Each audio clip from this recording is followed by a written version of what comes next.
Hi எல்லாருக்கும். அனைவருக்கும் இனிய விநாயகர் சதுர்த்தி நல்வாழ்த்துக்கள். காலையில் எழுந்திரிச்சு தலை குளிச்சதுக்கு அப்புறமா சாமி ஃபோட்டோவெல்லாம் தொடச்சி மஞ்சள் குங்குமம் வச்சு பூ போட்டுட்டேன். இந்த வருஷம் நாங்கள் விநாயகர் வாங்கலை, அதனால வீட்டில் அந்த 5 படத்தில் ஒரு விநாயகர் இருக்கும் பார்த்தீங்களா, அந்த விநாயகர் வச்சே நான் சாமி கும்பிட்டுட்டேன். நெக்ஸ்ட்டு வந்து பிரசாதம் பண்ணுறதுக்காக கொழுக்கட்டை மாவு ரெடி பண்ணிகிட்டு இருந்தேன். அனில் பிராண்ட்லேருந்து தான் கொழுக்கட்டை மாவு வாங்கியிருந்தேன். அதை கொஞ்சம் சுடுதண்ணியும் உப்பு கொஞ்சம் நெய்லாம் போட்டு நல்லா பிசைஞ்சு வச்சுட்டேன் தனியாக. அதுக்கப்புறம் வேக வச்சுருக்க சுண்டலில் வந்து தாளித்து கொட்டிட்டேன். நெக்ஸ்ட்டு பார்த்திங்கன்னா இனிப்பு கொழுக்கட்டைக்காக கடலைப்பருப்பு பூரணம் தான் செஞ்சேன். எனக்கு இந்த ஷேப்லாம் கொழுக்கட்டைக்கு வரல, நான் ஆக்சுவலி ட்ரை பண்ணி பார்த்துட்டேன். ஸோ வந்த ஷேப்புக்கு பிடிச்சி வேக வச்சுட்டேன். 1 மணிக்குள்ளே குருகோரையில் சாமி கும்பிடணும்னு சொல்லியிருந்தாங்க. அதனால 1 மணிக்கு முன்னாடியே சாமி கும்பிட ஆரம்பித்தாச்சு.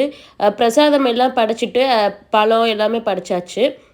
வீடு ஃபுல்லாக தீபார்த்தனை, சாம்பிராணி புகை எல்லாமே போட்டு விட்டாச்சு. தேங்க்ஸ் ஃபார் வாட்சிங்.